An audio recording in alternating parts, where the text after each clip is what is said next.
Happy morning all.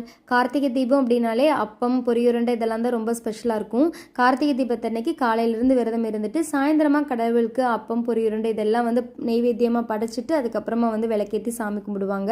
அது எப்படி செய்கிறதுன்னு பார்த்துடலாமா? 1 கப் அளவுக்கு பச்சரிசி ஒரு 3 மணி நேரம் ஊற வச்சுக்கலாம். அதுக்கப்புறம் இனிப்புக்காக சர்க்கரை அல்லது வெல்லம் சேர்த்து நம்ம பாவு கன்சிஸ்டன்சிக்கு எடுத்துக்கலாம். கம்பிப்பதம் வரணும் அப்படிங்கிறதெல்லாம் கிடையாது. 1 கப் அளவு சர்க்கரைக்கு ஒரு 1/2 கப்புக்கு கொஞ்சம் அதிகமாக தண்ணி சேர்த்து ஒரு 5 நிமிஷம் நல்லா கொதிக்க வச்சு ஆஃப் பண்ணிக்கலாம், ஆற வச்சுக்கலாம். இந்த அரிசி கூட கொஞ்சமாக தேங்காய், பழம், அந்த பாவு இதெல்லாம் சேர்த்துட்டு ஃப்ளேவருக்காக ஏலக்காய் சேர்த்து நல்லா அரைச்சிக்கலாம்.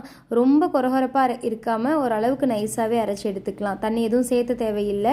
எண்ணெய் நல்லா காஞ்சதுக்கப்புறமா ஒரு ஸ்பூன் அல்லது கரண்டியில் லைட்டாக போட்டு மீடியம் ஃப்ளேமில் வச்சு வேக வச்சு எடுத்துட்டோம்னாவே போதும். நல்லா பெருசாக இருந்துச்சு அப்படின்னா சூப்பராக இருக்கும். ஆனால் குழந்தைங்க சாப்பிட்றாங்க அப்படிங்கிறதுக்காக நான் சின்ன சின்ன ஸ்பூனில் போட்டுட்டோம். இதே மாதிரி இங்கே கேரளாவில் இதுக்கு பேர் உண்ணி